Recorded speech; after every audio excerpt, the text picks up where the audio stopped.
Welcome to the Crush It in Sales podcast. I'm your host, Melinda Van Fleet.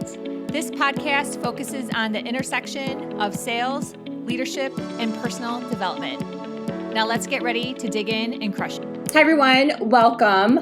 I have been on a roll since COVID started doing lots of interviews, and it's been a great experience. There's always good things and bad things that happen with anything you do or any place you live or any job you have or any relationship. Let's just be real. But in general, I've really liked doing all these interviews because I've learned a lot. And I think what I'm going to do is a podcast that takes and splices my favorite pieces from some of those episodes and puts them together for you. But that'll take some time, so not doing that today.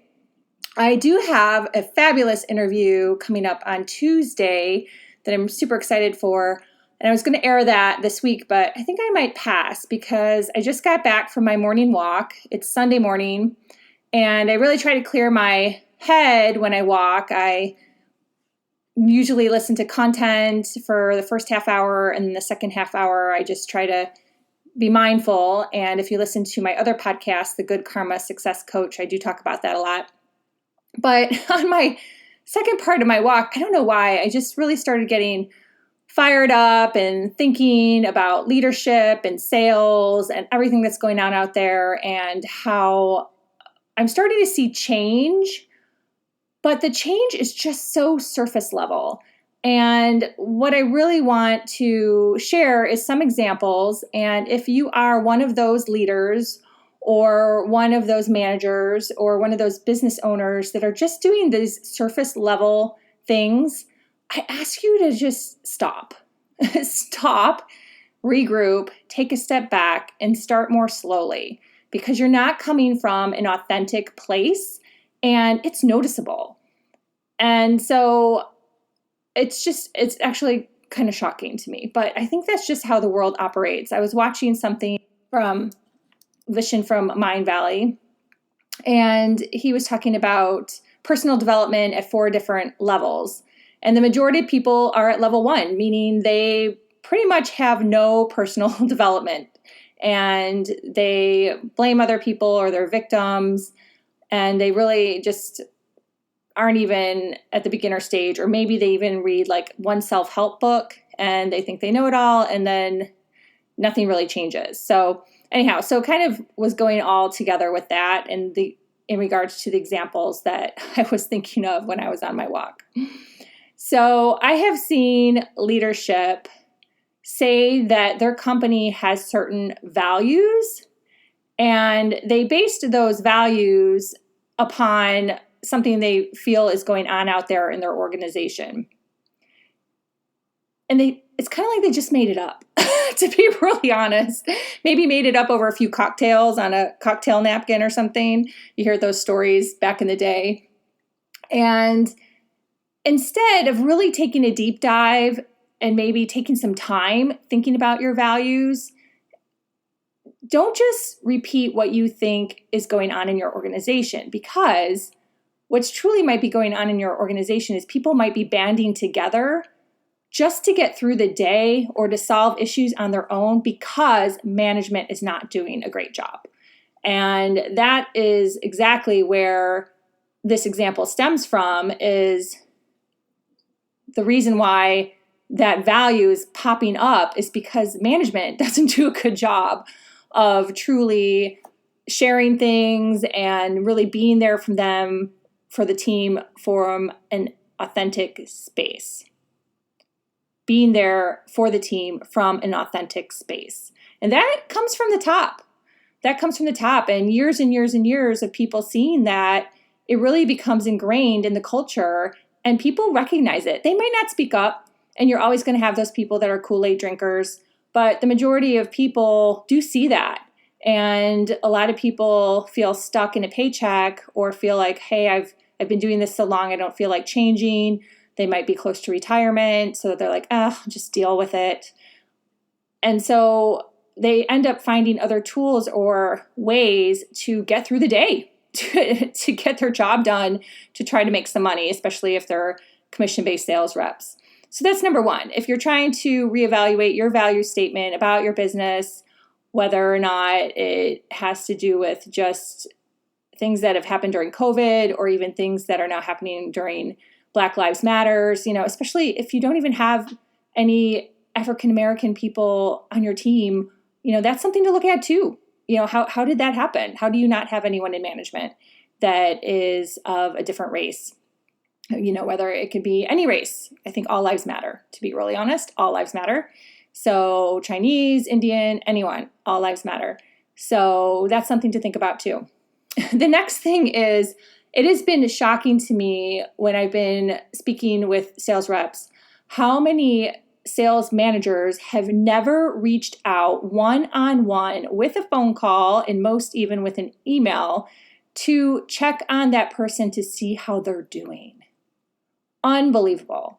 We have been in COVID now for 3 months, and the stories are endless. How can a sales manager who's likely still getting paid, maybe they have a pay cut, but they're likely still getting paid, and they really don't have that much to do, not reach out to individually to the people on their team to say, hi, how are you? How are you feeling? How is your business? How's your territory? Is there anything I can do for you? And we all know they can't solve COVID and they can't, make business bounce back, but maybe there's something else that could be a great suggestion. And it's shocking to me. And now with all the protesting, it's kind of like, oh, they're digging deep and trying to now be a little bit more personable. But that's really not a deep dive because you weren't doing that from the beginning, and everyone sees through that. So you can't just all of a sudden send out a post or an email or some little quirk or motivation quote and think that everyone's going to be on your rah-rah side. It doesn't work like that. You have to build these relationships over time, and you have to be authentic and be doing it from the beginning, not just 6 months later, a year later, 5 years later, 10 years later. You have to be doing it from the beginning. So if all of a sudden now you're trying to do that, take some baby steps. So people really see that it's coming from an authentic place, and maybe have that discussion. Maybe say, hey, you guys, I know I could have probably done some things better as a leader and as your manager. And this time has really opened my eyes to how I could become a better leader or better manager. And I want to work with you. So give me your suggestions and your feedback so I can do a better job. And then my third thing that I want to talk about is just, if you're a sales rep, if you're someone that works for a company, whether you're commissioned or not commissioned, you need to be thinking of yourself during this time. And anytime you need to be thinking of yourself, because, when COVID started, so many sales reps were let go within the first week. It was crazy. And now those businesses are saying, oh, we're in great shape. Yeah, because you let everybody go. Or you cut their commission to where they're barely making any money and they're in poverty now. But they're still expected to travel and do the job for you. So if you are that person, think about yourself. Think about a plan B.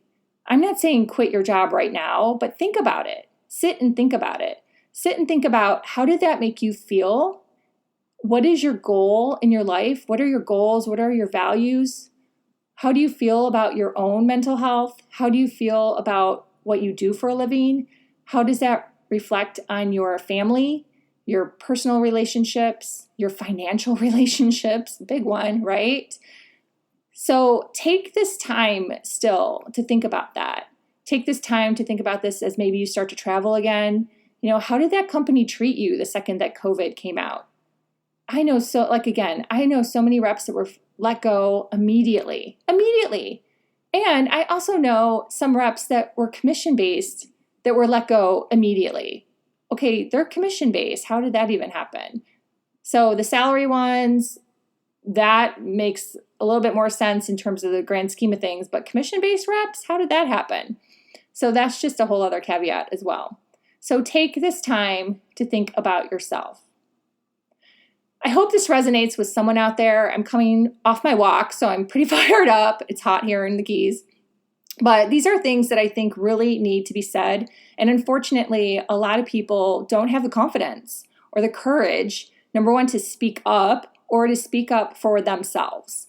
And if more and more people started speaking up for themselves and setting boundaries and really going for what they wanted in life, they would be so much happier. Again, if you listen to my other podcast, The Good Karma Success Coach, my intro is about how my husband and I lost our jobs at the same time in 2009, and we both had corporate jobs. And I'll never forget that experience. It was so much hard work, not just financially in figuring things out and moving to the Keys, but also on our relationship and at a mindset level and all the things that Ryan and I have gone through and worked on over the years. So it's a lot of work, I'm not going to lie, but at the end of the day, it's so worth it. It's so worth it to have the confidence and the courage and be able to set boundaries and stand up for yourself and know that, yeah, this might have changed or shifted, but I have the skill set to figure it out and go out there and make more money and find opportunities. Find money-making opportunities for yourself. So keep all of that in mind. If you ever have any questions, I would love to hear from you. My email is melinda@melindavanfleet.com. I am also a success coach, and I'm more than happy to have a quick call with you and see if you'd like to work together. I feel very passionately about all of these things. It's the core of my soul, and I would love to help anyone get through anything that they are feeling stuck with or frustrated with, because I know that if we can do it, you can do it too. Thanks for listening.